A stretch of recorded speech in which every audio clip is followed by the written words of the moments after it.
Bom, gente, falando um pouquinho ainda sobre a organização formal, como é que a gente sabe que uma empresa está em pleno funcionamento? Bom, quando ela estabelece um processo, não é verdade? E o que seria um processo? Segue esse fluxo. Primeiro temos que determinar quais são as tarefas, depois distribuir as tarefas do chamada divisão do trabalho, saber quem executa o quê. Depois, agregar o trabalho nos chamados setores específicos, os chamados departamentos, e esses departamentos também tenham um encadeamento lógico da entrega de um produto, entre aspas, para que o outro dê continuidade. A chamada coordenação de trabalho, que são os mecanismos de convergência, que é justamente os subprodutos entregues na cadeia produtiva, que eu falei, né, entre departamentos, e, por fim, o acompanhamento e a organização do trabalho, ou seja, um esquema coerente que nós consigamos atender o nosso cliente, né, o mercado, colocar o produto ou o serviço no chamado público consumidor. Como é que a gente desempenha esse processo formal em termos de estrutura? Existem duas maneiras para organizar uma empresa: pelo sistema de autoridade e pelo sistema de responsabilidade. O que seria o sistema de autoridade? O nome já diz: designar quem deve fazer o quê, quem tem o direito de fazer alguma coisa, de tomar as decisões, de dar a ordem, requerer a obediência e quem deve desempenhar o trabalho. Muitas das vezes, as organizações se formam primeiro por essa situação de autoridade. Inclusive, foi falado isso na nossa primeira aula sobre as influências das organizações militares. Isso é tão forte que a gente determina isso através do que a gente conhece como fluxograma, ou uma chamada organograma, no sentido de hierarquização, o nível mais baixo até chegar ao mais alto.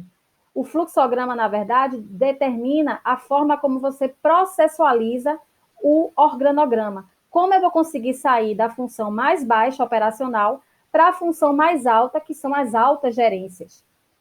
O sistema de responsabilidade, gente, é aquele que a gente recebe a designação à tarefa.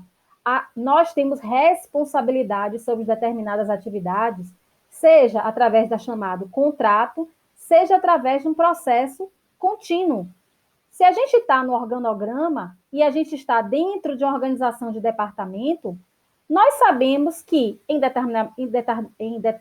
departamento financeiro eu designo e executo tarefas financeiras. Então, eu preciso conhecer finanças. Eu preciso ter formação na área de finanças, por exemplo. E aquilo que eu entrego de produto vai gerar, então, para uma outra gerência ou para um outro departamento, um outro fluxo de tarefas e responsabilidades. Além disso, num sistema de, digamos assim, responsabilidade, nós podemos terceirizar essa responsabilidade no que a gente vai chamar de assessoria. Muito trabalhamos assim, né? Nós temos assessoria jurídica, nós temos assessoria de comunicação. Por quê? Porque dentro da organização, na sua organização formal, no seu departamento, não existe essa função. E aí a gente vai e trabalha com a chamada assessoria. O que a gente tem que ter cuidado hoje, gente, que é a chamada terceirização também, é que a gente não pode transferir a responsabilidade que é da empresa para uma empresa terceirizada ou para uma função terceirizada. Muitas das vezes nós temos medo de delegar por conta disso, de eu transferir a minha responsabilidade e justamente ter que responder por isso a outras pessoas. Muitas das vezes as organizações formais, elas têm aquele complexo, né, que as pessoas competentes, elas não podem repassar as suas, né, designar a outras pessoas com medo de perder o seu posto de trabalho. Né? Delegar hoje é muito difícil, principalmente por conta das chamadas leis de responsabilidade, né? Muito hoje em voga, inclusive. Então, temos que ter controle sobre as ações.